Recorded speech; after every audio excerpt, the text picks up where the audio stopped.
97.5. This is Chris, and we're back this week with some hip-hop for you. It's Tupac's birthday. Happy birthday, Tupac, and rest in peace. We have some California love.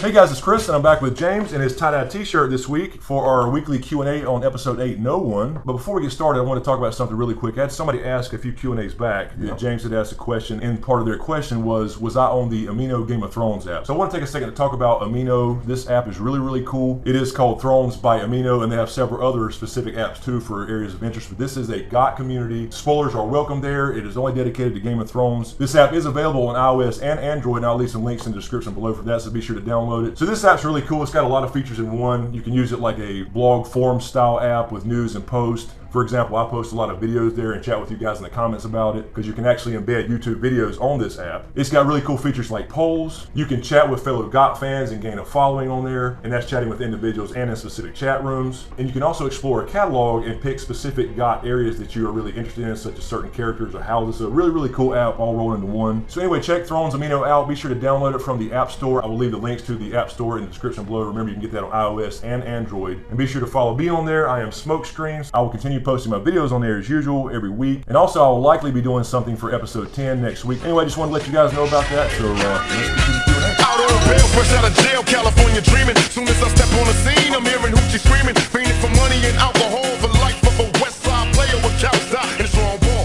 Only in Cali where we riot, not rally to live and die. In LA we wear chucks, not bad. Yeah, I had a few people that this week that didn't like me actually critiquing Game of Thrones. They hated you critiquing it. I know. No, they hated your opinion. Right, it's an opinion. I think they want that's you to kind just of the idea. review, and keep your opinion out of it. I don't get that. Right, I mean, that's kind of what a review is, I thought. But, that's fine. Everybody has an opinion, but I'm pretty damn lenient on Game of Thrones. There's a lot of little things I can nitpick that I really don't. Well, and plus, it was just basically two major things, and the rest of it I pointed out good stuff too. Even when they swayed from the book, you have killed absolutely. I am by no means a book purist as far as the show not being like the books and all that. Never have been, never will be. I mean, I understand they're two separate things, but there was just a couple things that didn't make sense as far as the continuity. So I mean, I have to point it out. I'm not gonna lie about it. Well, we all love Game of Thrones. Oh yeah, still my favorite show, just because it had a couple bad scenes. Yeah. And so, we all have different opinions, but we're all here for one reason, and that is Game of Thrones. Damn right. All right, I'm starting off with a question from Alec from Patreon. Awesome. Thank you, Alec. Question says, Q&A. So it's the Battle of the Bastards. One would assume Jon versus Ramsay, which is happening, but usually the names of episodes have more than one meaning. Tommen is eligible, and the Sand Snakes are also eligible. What if they come kill him? Do you think this could happen? They've had a ton of time, Game of Thrones wise. Yeah, I think it's possible. I mean, I think for this particular episode, episode 8 is typically, or episode 9, I'm sorry, is typically the big episode for the season with the big event, whatever that may be. And I think the majority of this, if not all of it, I hope the whole damn thing is, devoted to this battle in the North. So I think it primarily, represents, Ramsay versus Jon. But yeah, I mean, there's a chance of that. I'm just not sure we're going to see any more of Dorne as far as the Sand Snakes this year. I think we'll see Varys probably head to Dorne. I don't know if we'll see that this year now, since we got a lot to wrap up and 2 episodes left. But yeah, I mean, there's a potential for that, sure, because apparently they're still roaming around King's Landing. There's been no evidence to say they got in their Star Trek transporter and headed back to Dorne. They want to cause chaos. They hate the Lannisters. So I can see that as a possibility where they kill Tommen.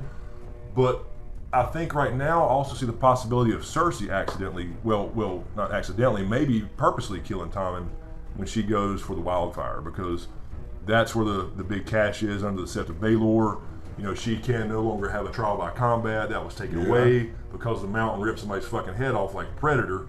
And I loved your Predator piece in there. Yeah, I mean, that's the first thing I thought of. I mean, I just saw like, damn, he did that shit Predator style. Yeah, I love the Predator sound effects. And so I think it's more likely, I think it could be a shout out to that, but I just don't expect to see the Sand Snakes in the last 2 episodes this season. But I mean, yeah, it's possible, because that would be the Battle of the Bastards. All the Sand Snakes are bastards, and of course Tommen, we know, is a bastard, being Jaime and Cersei's kid versus actually Robert. So yeah, I mean, a good point, could be. This is another Patreon person, obviously, Sean Shiflett. It says, Q&A, is there any significance with the Hound meeting up with the Brotherhood Without Banners? What do you think the Hound will do next? Yeah, I actually like this idea. You know, Game Bowl has been the hype for seasons now. But actually, I like this idea of him being part of something bigger. Like he's been told 3 times now, like I said in the review this week, he's been told by Barrick twice now and Brother Ray, which was the elder brother or whatever in the show that got hanged last week. And he went on his little vengeance thing for a few minutes, but then he kind of sat down with them and was like, hey, the cold winds are rising in the north. We need to head up there for the real threat, because they see themselves as protectors, you know, the Brotherhood Without Banners, which is why it was so shocking to see that village get murdered. Yes. Because that was just a little rogue splinter cell of that group. So I think it's a good thing. I actually like the idea, but I mean, I would love to see Game Bowl, and maybe somehow he can get south for a reason, you know, quickly and run into his brother and kill him or whatever. But I think it's a better story for him to continue this. He's tried to escape violence. He can't really do it because you can't get away from it with all this damn war going on and all these people vying for power. But if he can fight for something bigger than himself, that's a great story for him. You know what I mean? So I would love to see the Brotherhood and the Hound end up beside Jon Snow in the Battle for the Dawn. I think it'd be cool. I'm liking that idea. Hell yeah. I'm actually liking that idea better than Game Bowl as far as the story goes. I can agree with that. You know what I'm saying? So. Yeah. Sticking with the Patreon thing, let's go to Demetrius M. It says, holdover from last week. So you weren't impressed with the writing for the Bravo's plotline. I gotta agree that the holes in Arya's character were huge. What do you think of the idea Jaqen and the Faceless Men had this track in mind all along? Jaqen acknowledged her kill list at the end of season 2. This episode, he went from dead fish face to smile when she said she is heading home. What are the odds they wanted her for the access and persona she had, vice being no one? No, I think, you know, like I said a minute ago, I think Jaqen probably knew, you know, she was never going to be a faceless man or an assassin, because you got to think about it. You know, she helped him escape back in, you know, when they were on the way to the wall, ended up at Harrenhal together. You know, he owed her 3 lives and paid for those and got her out of there. And then it was completely her choice to come to Bravos in the first place. You know, he gave her the coin, said, hey, if you ever want to find me, you know, go say Valar Morghulis to anybody that's a Bravosi, they'll know what you're talking about. And she did that, but she chose to do that. So when she got there, she just didn't really have a place to go. She had this kill list, and she liked the idea of just going off to another area, getting away from all this stuff, you know, if her family dying, you know, as far as she knows, everybody's gone.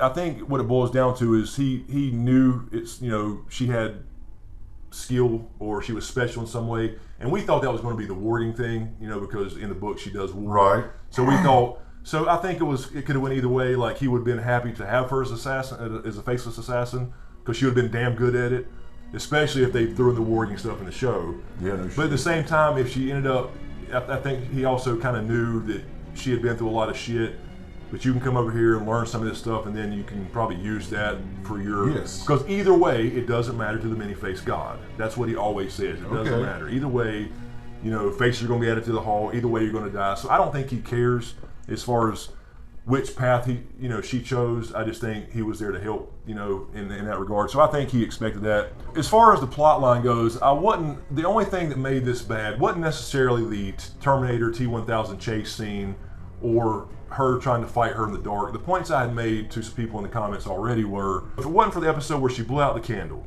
and it looked like she knew she was going to be chased. Yes. She got Needle. Yes. She hid it. She blew out the candle. She was hiding out. And then the next episode, she's walking around, not a care in the world, hands behind her back, you know, making a scene, throwing money around. That's what bothered me and most people, not the fact that there wasn't a great fight necessarily. Yeah, I wanted to see her cut the waif's hair off and kill her. Yeah. But my point to a lot of commenters previously this week was, in the books, the blindness is not a punishment.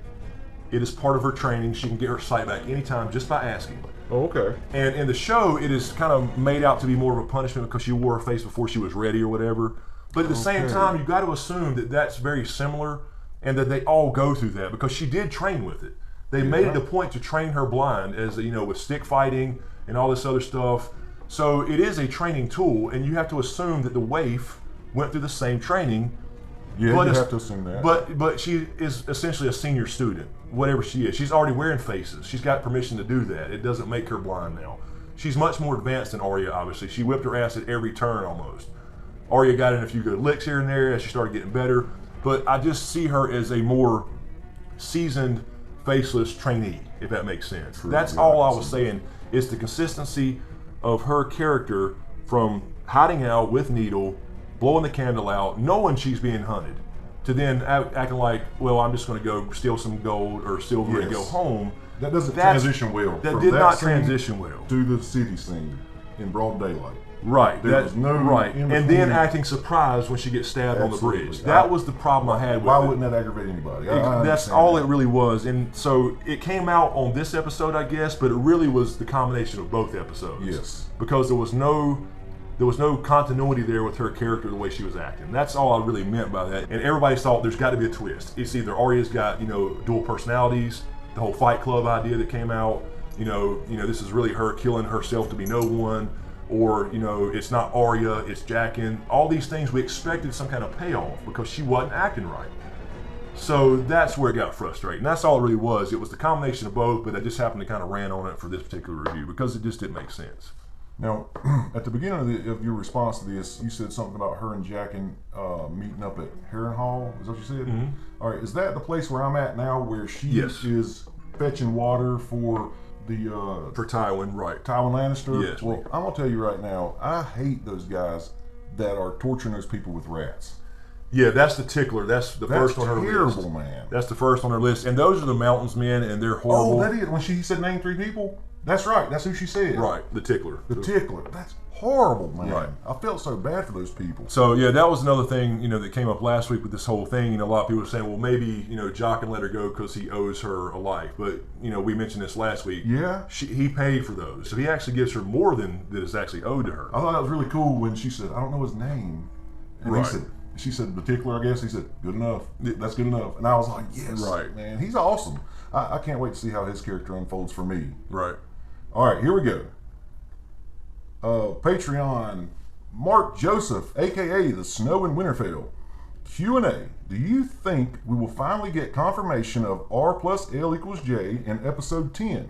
Supposedly, Middle Ned plays a significant role in the episode. Also, with all the talk of the huge battle in episode 9 from the showrunners, do you think they were able to keep it under wraps that we will get another huge battle in episode 10? It looks like we will get dragons and krakens and unsullied in the Battle of Meereen. Not sure which I'm looking forward to more at this point. Yeah, I think we probably will. That may be a cliffhanger, but I think this is the way it's going to go down in general. Is episode 9 is going to primarily be the Bastard Bowl in the North. Okay. Right, Ramsay and Jon and the whole thing, and the veil comes in and all that good stuff. So I think we see that primarily, and that will probably take up, I would say, at least half the episode, I hope. Mm-hmm. But there is a lot of stuff to wrap up, although we do have, continuing to season 7. We will see a little bit of Bran, possibly some White Walker stuff, but I definitely think RLJ will be revealed, at least to the audience, not to Jon yet, because I'm not sure if he finds that out, if he's got time for one episode to somehow relay that to Jon, whether it's through a dream or physically traveling somewhere or whatever, because he should be able to send visions and stuff like that. We'll see how they do that in the show. But we know that happens because Bloodraven sent visions to him, in the beginning. It started in season 1 with the Three-Eyed Crow. So I'm thinking that he and Howland Reed perhaps will be the ones to break it to Jon and verify that. So I think we may find out, but Jon won't for a while. But of course, the other option is he goes in there, Lyanna dies, she says, "Promise me, Ned," and we see a baby, and it goes off. I can see that. So I can definitely see a cliffhanger there to kind of get us going for season 7 as well. But also see in episode 10 them wrapping a few things up. So I think we do see the Battle of Meereen. Okay. I think we see that get resolved somehow. Maybe a deal is made with Yara and Theon to overtake Euron and his forces somehow. Varys is now left. I know he's going to make arrangements in Westeros, and I think that's probably going to be Dorne. It may have something to do with the books where he goes to King's Landing to take care of a few things, let's just say. And so we got to see that, and I think we may see Dany actually headed to Westeros at that point. Okay. So I think there's a lot of things they need to do. I don't think we need to see Arya necessarily traveling. I think we'll just see her back in Westeros. They don't need to, spend time on a ship or anything. What about Sam? I mean, Sam maybe getting to Old Town. There's a lot of stuff here, that they could bleed over to season 7, but they need to kind of wrap up a few things because we're wondering, like, Sam, all right, he left with the sword, Heartsbane. an important sword. His dad's going to be after that sword. Exactly. So there's a lot of stuff, and so, yeah, I'm thinking that Episode 9, Battle of the Bastards, for the majority of it. We may see the Cersei thing in King's Landing already this season. God, There's a yes. lot of stuff, but this last episode is also going to be like an hour and 10 or 15 minutes. Ooh. So there's a lot of stuff that could happen. But yeah, RLJ, I think we will learn, because there are supposed to be 3 big reveals this year from George R. R. Martin that will be book reveals, essentially. So I think we'll learn that, but not John. Let me ask you this. What is the percentage that R plus L equals J is not true? At this point, I think that's 100% I think locked. it's, I would, 95% true. So 5%, if it comes out 5% there's another baby there like Daenerys, or there's a twin or whatever. So you're saying if I'm sitting with you watching the episode and they reveal something else, you're going to be damn shocked. I'll be damn totally shocked, because like I said, I've done several videos on other theories, like the R plus L equals D, which is Dany, you know, her being at the Tower of Joy, because there is some questions. There's completely legitimate questions about her childhood, especially in the books. Now, the show's pretty straightforward. In the books, she always has these memories when she's younger, before she goes off with Drogo and becomes her own woman. She remembers home, and she sees this red door, this house with the red door. And she sees this lemon tree outside this window in this house with the red door. Yes. I remember you talking about this. In the books, it is insinuated that lemon trees cannot grow in the salty northern climate of Bravos. No trees. Now, there is a Sea Lord's palace who could have potential greenhouses and stuff like that, because these rich people can afford to import trees, but they would have to be in a greenhouse type thing to live.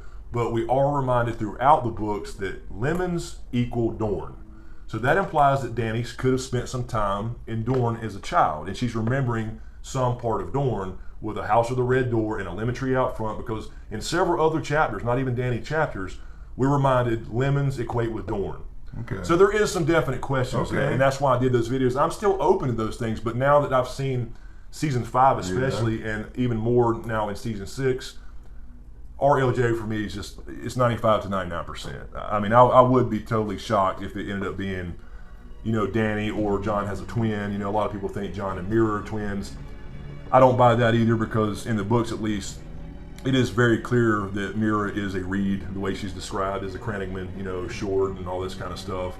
You can't go by actors in the TV show. John kind of looks like Mira in the show a little bit, so people thought, oh, they could be twins. You know, they're the 2 babies at the Tower of Joy, because we had this bed of blood. It could have been twins, and that's why she died, because it was twins, too much blood loss. So that is legitimate arguments for sure. But at this point, with all the hints last year, especially season 5, they really went out of their way to bring up Lyanna this year too, and they also really made Rhaegar out to be a good guy versus this, you know, kidnapping rapist. So they really made a point to hammer that home. So for me, I mean, RLJ's all but confirmed. So Robert wasn't the only one who thought he was a kidnapper and rapist. Everybody else was convinced because of Robert.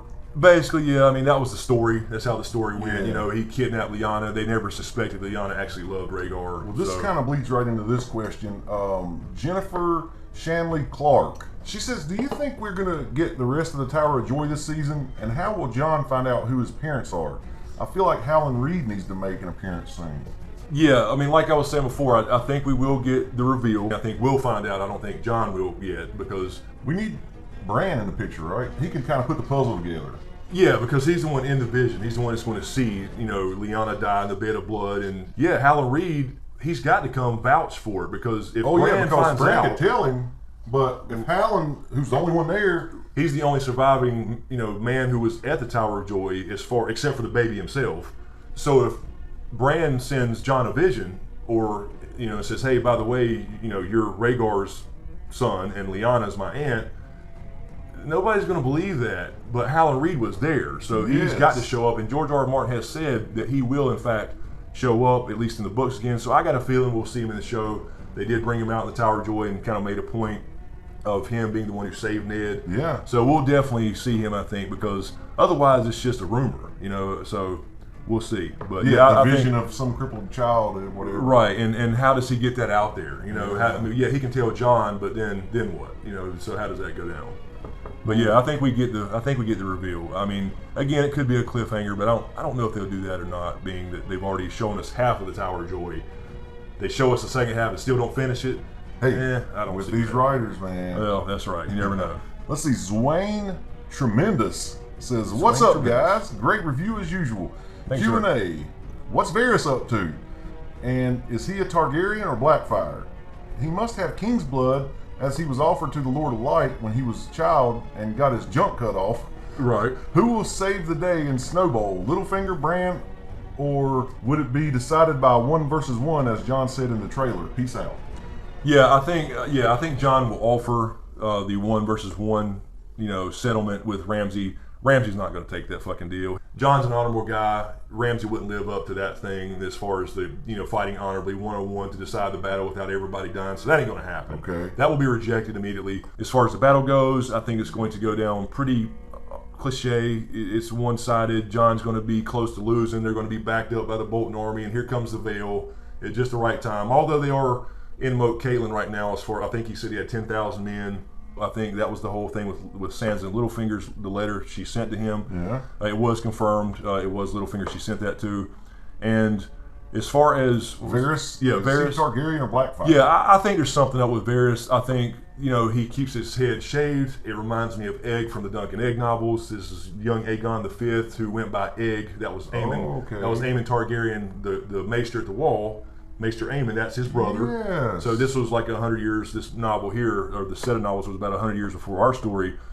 So he went around with Sir Duncan the Tall just to go on adventures and learn. He was his squire, but he was going to be the king eventually. He didn't know that. He was called Aegon the Unlikely because there was so many people in front of him in the line of succession.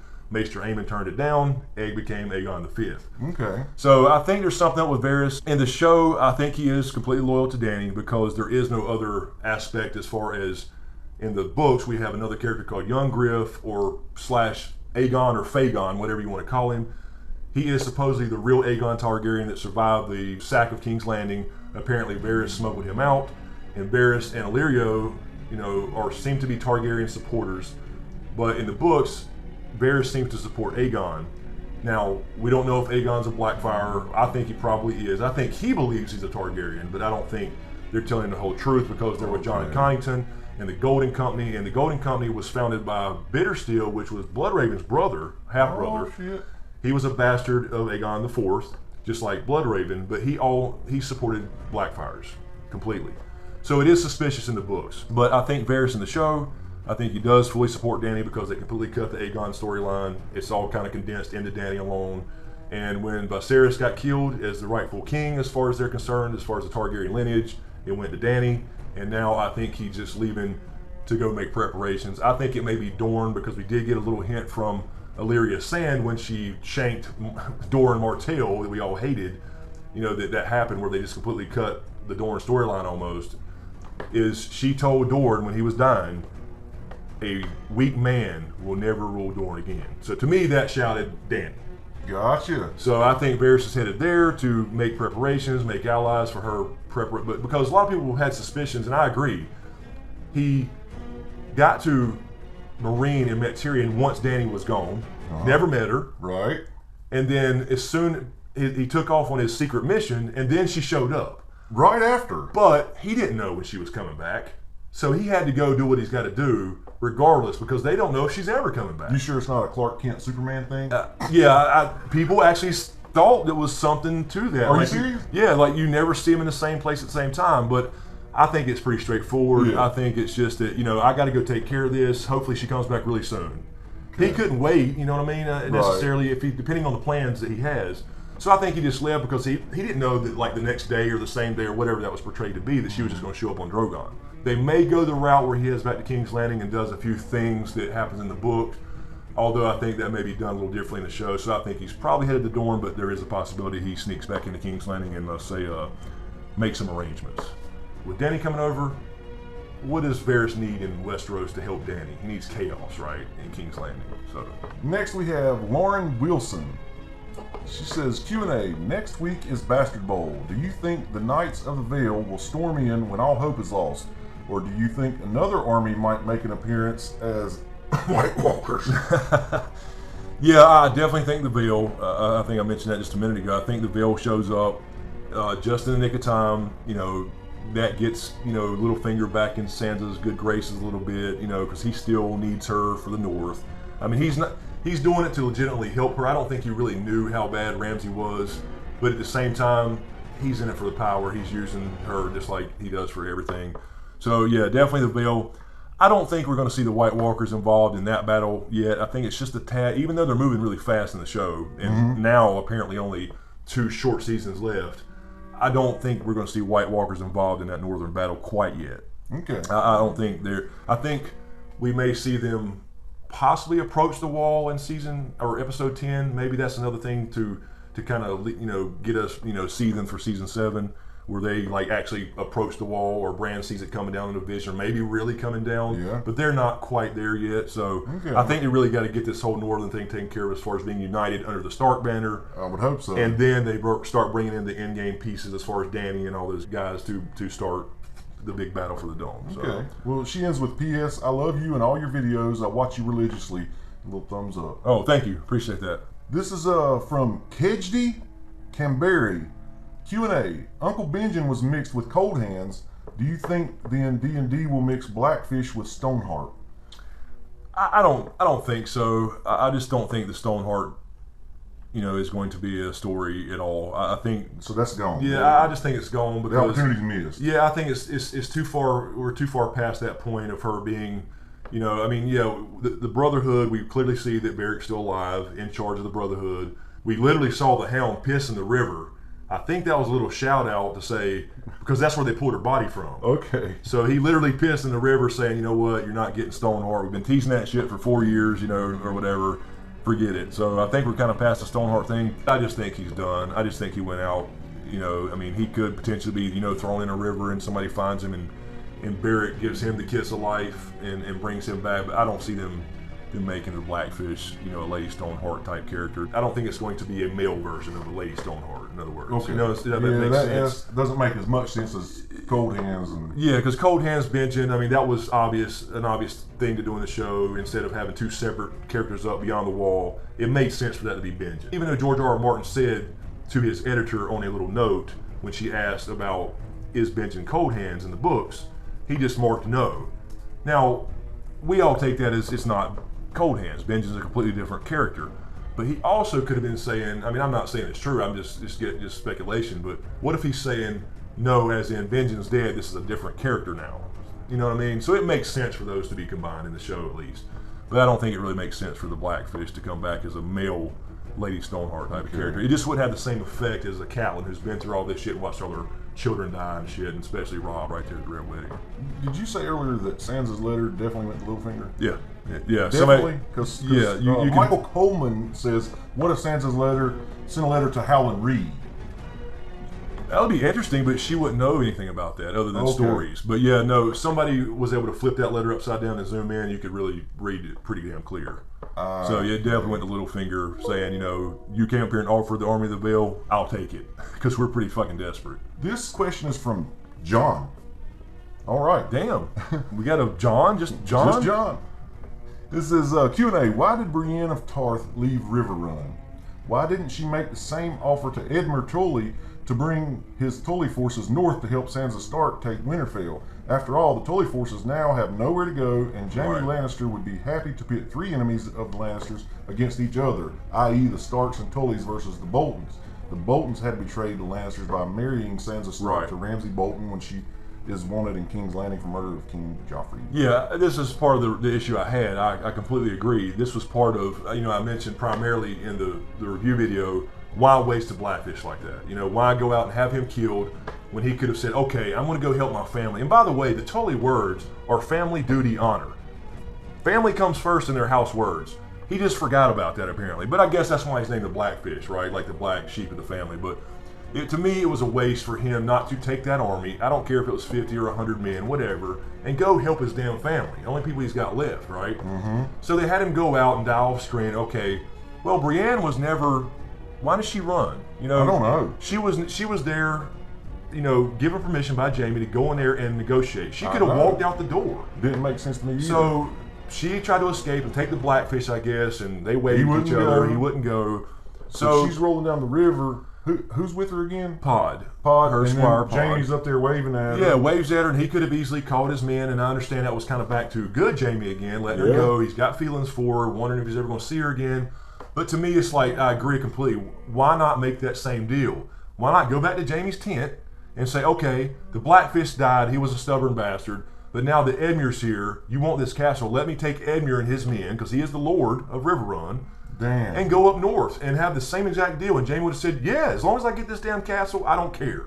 Because he was being an asshole, Jaime, again, to Edmure with all those threats about his kids and stuff and wife, because he wanted to actually save people from bloodshed. Well, explain this to me. It just makes no sense. It says Jaime would be happy to pit 3 enemies of the Lannisters against each other, Starks and Tullys versus the Boltons. Yeah, basically the Starks have always been enemies since the whole thing went down with Tyrion. So that set up the Starks and Lannisters being enemies. Joffrey came into power and knew immediately the Starks were my enemies, cut Ned's head off. That started the War of the Five Kings, or got Robin to the War of the Five Kings. The Tullys, their houses were joined to the Starks, so they're automatically anti-Lannister. Okay. They were involved in the Red Wedding. The Lannisters set that up, and they killed Catelyn and Robb and all that good stuff, and married Edmure and kept him hostage for 5 seasons or 5 whatever the time was. Yeah, this is all past. I haven't seen this stuff. And then of course the Boltons, Lannisters and Boltons made the deal for the Red Wedding. That he would betray Robb and stab him at the Red Wedding and break those traditional guest rights. And then, of course, what happened was Sansa was the suspected in Joffrey's murder and was told not to marry Ramsay Bolton by the king, by decree, right? So that automatically makes now that Tywin has died and no longer hand to the king, and now we have Tommen, they're automatically in dispute against Tommen and the crown because they married Sansa Stark to Ramsay, and Sansa is a known wanted person. So yeah, that does make sense. Right. Why not pit 3 of them together?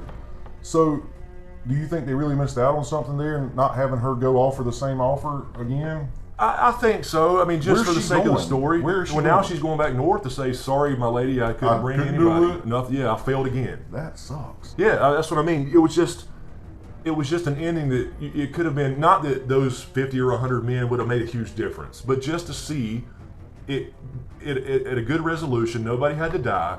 Jaime gets what he wants right now. He saves everybody from dying, from actually taking siege to the castle and all the whole war breaking out, which I knew that was coming. We knew there wasn't going to be a real fight there.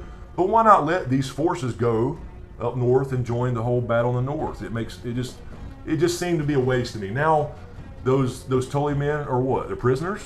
Or are they just going to let them go home to their individual keeps or whatever and just hang out? I mean, what are they? Are they prisoners now of war somewhere? Because they were going to let them go under Brienne's deal with the Blackfish to the north. They were going to let them walk right out with their weapons, but now that changed. So it just didn't make sense to me as a resolution to that whole problem. This question comes from Fina Booyah. Fina Booyah. Nice picture, Fina. You look really pretty and happy. It says, here's a question I haven't heard anyone ask. Okay. Dany the Conqueror wins. She ascends the throne, Queen of Westeros and the world. Who will be her successor? She can't have children. Isn't it pointless? I think she can't have children right now, but I think it's going to change. In the books, we're at a little bit different point. While she's in the Dothraki Sea with Drogon, she actually has a period, I believe. It's insinuated that it's a menstrual cycle because she finds herself bleeding down there. Okay. And that was part of the whole Miri Mazdur thing, when the mountains blow in the wind like leaves, when your womb quickens again and you bear a living child. That was part of this prophecy. Only then will you see Khal Drogo again in the sense of a Khalasar, that type of thing, I believe. So in the show, they did kind of insinuate when she lost Rhaego that she's not able to have children again, but she's not quite up to that point in the books yet. I mean, she is as far as being back in Meereen already, but they did skip the whole kind of menstrual cycle thing. Okay. So in the book, she actually does start to have a menstrual cycle again, so it's implied that she is now able to bear children. So I'm assuming that if that's important enough in the show, because I don't know if it really will be, because I think by the time we get to the end game, if there is a winner, if Dany is a ruler of the Iron Throne as far as the Seven Kingdoms and the world for that matter, basically it's going to end and we're not really going to need to know who her successor will be as far as the show goes. But again, in the books, it's already to that point where we believe now that she could probably have children again. Well, let me ask you this. If the show ends, and it ends as the most popular show on TV. Right, which I believe it will. Absolutely. Do you see, in a few years, the demand still being there for them to come back out and reopen this? Yeah, I mean, there's already talk of a prequel, for sure. I mean, I think that will definitely happen. We don't know what it's going to be yet. I don't think they'll go any sequel route as far as you think we'll see Mad King? I think it's either going to be Robert's Rebellion, which we would see the Mad King. This will be 14 years before this show started. So that would be where the Mad King, Ares II's ruling. Lyanna would be in the story, young Ned, all that good stuff. So it'd be the same characters, very familiar faces, except for different actors and actresses, I'm sure. Right. But that would be the point where Robert, where Lyanna supposedly gets kidnapped with Rhaegar, Tower of Joy, that whole thing. That kind of starts Robert's Rebellion, not really in itself, but then when Rickard Stark and Brandon Stark went to the capital to demand Lyanna's release, they got, one got burned alive while the other choked himself to death. That's what really started Robert's Rebellion. Robert said, the hell with this.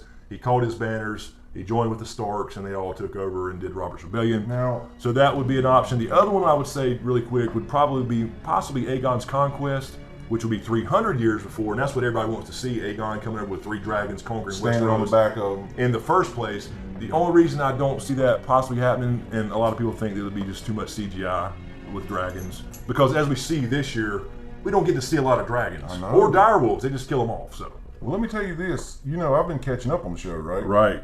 Season 2. I am on season 2. Halfway through. So speaking of CGI and these dragons, they're really doing a good bit of it with what I'm seeing with the little dragon eating meat and or whatever they're feeding them, and it's burning it and then eating it. And I'm thinking, I think can't they put that kind of budget into these now that it's got legs and it's the biggest show around? Right. Yeah. There's no question that there's plenty of budget as far, but I guess it's the time it takes. I'm assuming. But True. They kind of in the first couple seasons they kind of hooked you with some dragon stuff, right? You got several episodes that go off with the dragon screeching, like when Dany's dragons were born. Yes. You hear, and it goes off, and then several other ones will be like that. You'll see. So they're here and there, and a little bit more, around as far as being displayed in the show in the first few seasons, but then they kind of fade off a little bit as other stories take root, and Dany's not as a big deal at certain times. So I would definitely like to see at least a prequel. I'm sure we will, because HBO's not going to drop that kind of money. I mean, they're not going to let this thing go and just end. They wanted to go 10 seasons, but I don't think Dan and Dave will be involved. I think they're probably pretty wore out, pretty done with it once season 8 ends. I don't know if you remember a few Q&As back when I was asking you questions about pyromancers and the stuff being stored under the city. What's that shit called again? The Wildfire. Wildfire. Right. I actually saw Tyrion, the door get open. That old man showed him all those bottles and stuff they have of it. And it's getting me fired up where the guy Cersei was talking to the guy and said, are the rumors true? He said, oh, very true, something like that. Yeah, he said something to the effect of, the old rumors. Yes.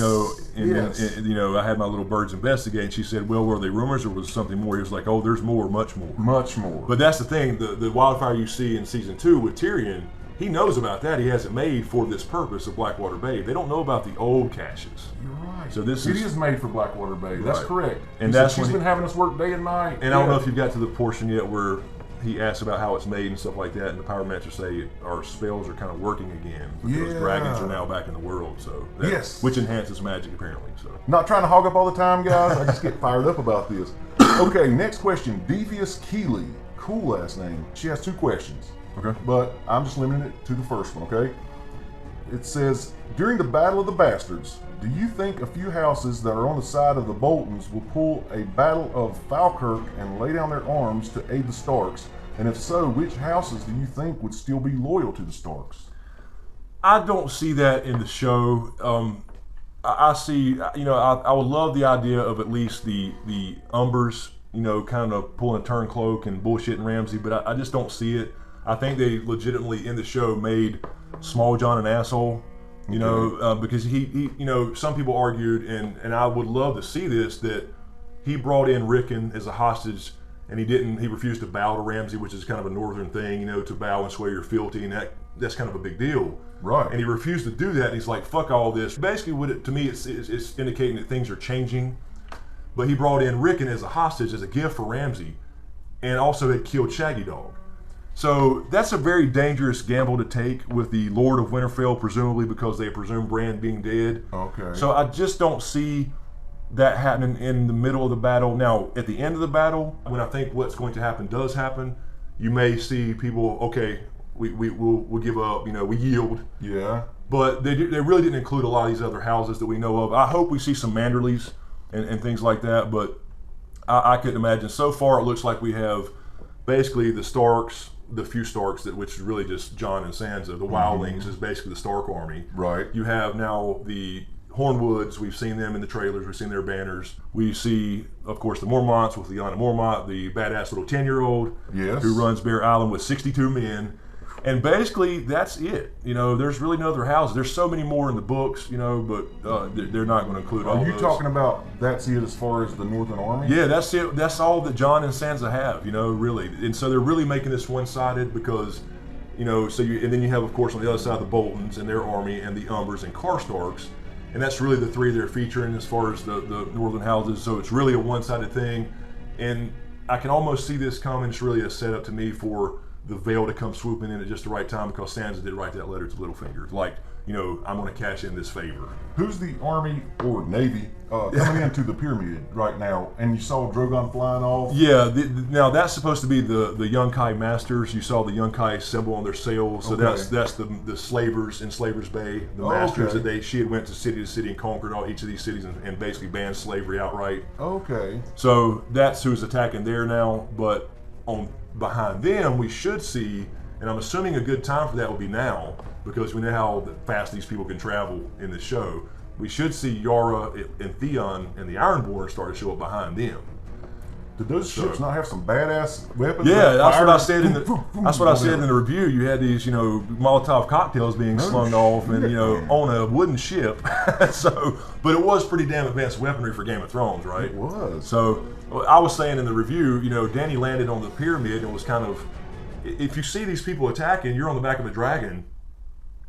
You could have wiped them out in 10 or 15 minutes. And then went there and landed. And then went and landed and say, by the way, I just saved the fucking city. What the hell's going on? Y'all here trying to tell jokes, you drunks. Yeah. So, I mean, you know, and some people could argue, well, maybe she wants to try to take those ships because, and that's a possibility because she doesn't know the Ironborn's coming, but we do.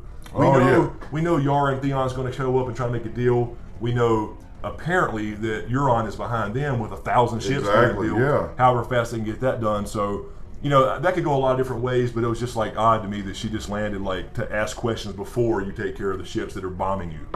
So good point. I didn't think about that. Anyway, I mean, you have a dragon, you know, I don't know. I think that could probably take out a few ships.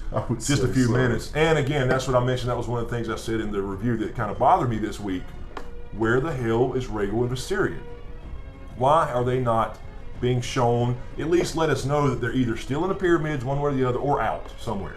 True. Because he let them go. He took their chains off, and people have said, well, they didn't necessarily leave the door open. Why did he go down there anyway in the first place? You think he's going to go twice to risk his life? He was already scared shitless. He told Varys to punch him in the face if he had an idea like that again. Yeah. So why, you know, if they were already in the city, you know, and again, this is a little comparison to the books. Not that I'm bitching about it, but if they were at least out like they are in the books, because in the books they are already in the city, like making nests in the pyramids and shit, or their lairs. Really? They could have just went and, oh shit, we got company.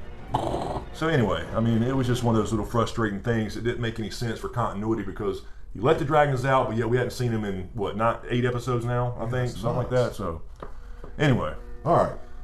Amy Travis says, Q&A, what do you think of Jaqen smiling when Arya reclaimed her name? Do you think it was part of the plan all along for her to not be no one, but to use her training to have the ability to be anyone when needed? Yeah, I basically think, you know, he looked, yeah, I agree with that. You know, that's one of the things I did like about the Arya scene was just the end. You know, when he, you know, came up to Arya, you know, and she's like, you know, you told her to kill me. Yes, I did, but here you are, and here she is. And she says, I'm Arya Stark of Winterfell, and I'm going home. And he kind of looked like it was a nod of approval. It did. So now she's off the hook. She can walk out there without worrying about other people chasing her down. But yeah, I think he kind of knew the whole time. I mean, we all expected her never to be no one. And so, hell, we don't even know who Jaqen is. I mean, we just call him Jaqen because that's the character name that we've been given. So, you know, we don't know whose real face he's got or what he really looks like. And in the books, it's a little different. It's an old man they call the kindly man. So there are several others in the books. But I think overall that he knew the whole time, and that was kind of his nod of approval. Here we've given you some tools. Now you can go, you know, pay homage to the many-faced God and add all these faces on your list to not to the hall, you know, directly, because obviously she'll be on a different continent, but appease the many-faced God of death and take care of your list. And by the way, we gave you some skills along the way. Ralph Hartley says, Q&A, what do you think is next for Arya? if I had to guess right offhand, it would probably be she's heading to the Riverlands and probably to the twins for the Walder Frey kill. And I just say that because we have a scene apparently in season 6, and we only have 2 episodes left, where Walder Frey and you see some Lannister soldiers in there. They seem to be celebrating the fact that they got Riverrun back. So there's really no reason for that scene to be there, just for him to say, "Yay, we got it back, big deal." I would say that I would ultimately like to see her meet up with the Brotherhood again and the Hound. That would be cool. Perhaps that's what leads her back to Winterfell. She did say, "I'm Arya Stark from Winterfell, and I'm going home." True that. So maybe with now the Brotherhood without banners being kind of connected to the War for the Dawn, hearing about the cold winds rising in the north, perhaps that's her route to get back to Winterfell and kind of join up with Sansa and Jon and all her siblings that she don't even know if is alive or dead. So, but right offhand, I mean, there's a possibility, of King's Landing. Cersei's on her list, obviously, but I wouldn't bet on that right now because I don't know if Cersei's going to make it that far for her to be still on her kill list, if that makes sense. I know it does. It does. So anyway, I mean, I don't. It's hard to say. I mean, but I would guess that based off that scene, probably the twins. Here's a cool one that I'm interested in your take. All right. Q&A. Oh, from Kevin Price. Sorry. Q&A. I was listening to a Game of Thrones podcast. 2 contributors agree that they don't see much or any change in Jon Snow post-resurrection. I personally see a big change in him, especially mentally. He lacks all the leadership qualities he displayed. It says post-death, but I'm sure they meant pre-death, and he seems mentally weaker. Quotes, a broken man. Right. I would say he is the mentally weakest of all the Starks at this point, and it's tough for me to watch since I've been in this corner since day one. What do you think? Do you see these changes as well? Yeah, I agree. I think, I'd said I didn't think he'd be that much different. I mean, and he's really not in the sense of, remembering things, who he is and all that Right. stuff. But at the same time, he is mentally different because, he was so focused on the White Walkers and the Battle for the Dawn, and he knew what was coming. He got the wildlings through the wall to unify everybody. And then he comes back from the dead, he sees nothing. That changed him for sure. And ever since then, it's almost like people have forgotten about him. Yeah. We've been so focused on King's Landing and Riverrun and, and Bravos and all that stuff that he had to be kind of talked back into even going back to Winterfell to get his home back after he was essentially released from his vows, via dying, via death. Yeah. And he's just like, okay, yeah, you're right, Sansa. We need to go take our home back. So he seems like he's worried, he's not confident, so he is different. I see that for sure, and it's almost like, what now? But I think that's going to come after Winterfell is retaken. I do think they win this war. Melisandre did see herself walking on the battlements of Winterfell and Bolton banners burning. So ultimately, I think that after they take this back, their attention is going to be refocused on the White Walkers coming and all that kind of stuff, and that may be because of Bran or LJ. Mm-hmm. And then at some point, and this is not going to be this season by any means, or probably even season 7, but season 7 going into season 8, his importance will be known to us. Why is it so important that he is an ice and fire baby? Okay. You know what I mean? If that makes sense. So I think right now it's going to be like he's kind of back to just all about the Starks for a little while, getting his family back together, getting his castle back. Then something's going to trigger him to be refocused on the real threat. He knows they're coming, and Davos actually mentioned that, speaking to Lyanna Mormont. The dead are coming, and that's what the real war is about. We got to unify the North in order to have a chance. Okay. So it's still there, but on his mind. But yeah, he doesn't seem as focused. But I think that's going to be a contrast for later. That's just my take on it, because there is something about him being the result of Rhaegar and Lyanna, Targaryen and Stark. He's the key to stop whatever's coming in some way, if that makes sense. No, it does. So, it does. And that may be some kind of treaty or truce, or he has to do something that's bittersweet. Do you think he needs that reveal to happen to trigger something in him to say, wait a minute, right. I am this right. fire And a lot of people think that may have something to do with being the king, because he will have a claim that will be stronger than Dany's. Yeah. Because he will be the son of Rhaegar, and it depends on if he's still a bastard and stuff like that. But yeah, I think that's what the change is going to be. Yeah, I think if I heard that, I'd be like, wait a second. Right, I think the RLJ reveal will change him back to carrying. Because right now, he told Melisandre in the preview for episode 9, if I fall, don't bring me back. Like, Yes, he don't he give a did. shit. Yeah. But once that's revealed that he's got a greater importance and that he is right as far as his focus on the War for the Dawn, I think that brings him back to the kind of a leader, Jon Snow, that we know. So, Okay. hope that made sense. Here's Anish Bhattacharya. Anish asks 3 questions. I'm going to ask you the second one. All right. Who are the 3 that are going to ride the dragons? I got Dany as Drogon, and for the other 2, I can't get clear sight among Bran, Mira, Jon, R plus L equals J, and Tyrion. Okay, so he has a little something in parentheses. He says, Bran, you will fly. Right. Mira, and it says Jon, R plus L equals J, and Tyrion, secret Targaryen, question mark.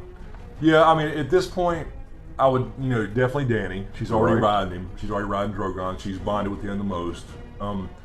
I would, if there's going to be 3 dragon riders, the dragon has 3 heads, which, could or could not mean actual riders.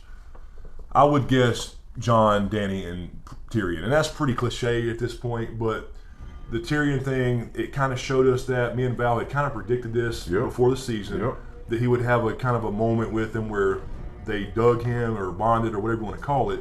And that's kind of what happened. I mean, he went down there and they were like, yeah, you're cool. Here, let my shit off too. So I kind of like the idea, and another YouTuber, Tony Teflon, pointed this out a long time ago in a video he did.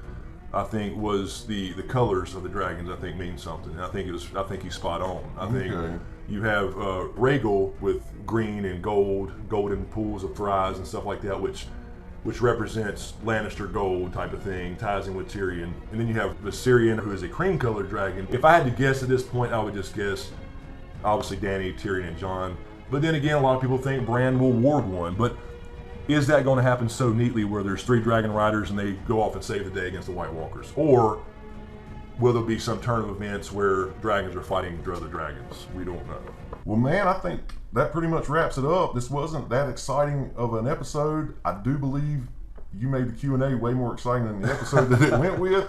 No, again, and I know a few people, and it wasn't very many people, I think most people agreed that this was a kind of a subpar episode for Game of Thrones. It doesn't mean that I hate the show. Hell no. I love the show. I'm pumped about this Sunday, just like I will be every Sunday that it comes on, but there was just a couple things there that I pointed out, and it just, for me, it was just my opinion, it didn't make sense how they wrapped their storylines up. River Run being one of them, and Arya, the payoff was just odd, and it was based off, again, how she acted the previous episode when she was hiding out and all that stuff. And so that's what was the inconsistency. So it was almost like, in that particular critique of that scene, it was critiquing episodes 7 and 8. Because I remember when that scene happened, when she blew the candle out, you were kind of like, oh hell. It was almost like she was going to lay in wait. Yeah, and I understand a lot of people would mention this as far as I was complaining about this whole build-up between the waif and her, the waif being a jealous asshole, and why she get to have personal feelings about Arya being no one when she shouldn't care either way. But she got this, Jaqen promised her, hey, let me kill her. So this was obviously a test for her too. But again, it was just the idea that she was hiding out and in the dark, and I got the whole dark thing, but I told a few people in the comments, to me, in the books at least, and I know the show's not the books, but in the books, the blind training is training. It's not a punishment. In the show, it was more like a punishment, but at the same time, they still used it as training. Yeah. Because they clearly went through the montage of her getting her ass beat with sticks while she's blind and all that stuff. So you assume that the waif went through the same thing. So it made no sense. It was no real advantage, if that happened, for Arya to go and plan on fighting her in the dark, is all I was saying. True. I was wanting to run up to a wall and paint a fake tunnel on it. Yeah, Looney Tunes. See the wave go wham! Yeah, fucking Roadrunner and Coyote. That'd be awesome. Oh shit! But man, listen, thanks for letting me do all this. Oh yeah, man. I love Thanks these. for all your help behind the scenes that you don't know. Guys, I'm texting this guy at 2 a.m. saying, "What's happening, man? I'm on season 2, and he has no problem talking to me and helping me out, man." And I think that's what everybody's saying. It's like we love seeing somebody new to the club. Yeah. Going through all that we went through, watching or reading or whichever it is, but in this case watching, and it's just so awesome because now when you get caught up, we can talk about it all. Well, I just want to say this for everybody and say it loud and clear. I'm halfway through season 2. Fuck you, Joffrey. I hate your fucking guts. I hope you die. Yeah. That's all I got to say about it. I hate That's how we all felt exactly. I think we'd all agree. All right. Thanks for having me on here. Yeah, no, I enjoy it. Thanks for coming for another Q&A, and we'll keep these going even after the season. Anyway, guys, that's it for us. Thanks for watching as usual. Again, check out the links below for the Amino Thrones app. That's really cool. Find me on there as Smokescreen. So anyway, as usual, thank you guys on Patreon for the support. I really, really appreciate it. And thank all you guys for all the support. It's really appreciated. It means a lot. Be sure to subscribe to get everything. Thanks for watching, and we'll see you next time. Fresh out of jail, California dreaming. Soon as I step on the scene, I'm hearing hoochie screaming. Fiending for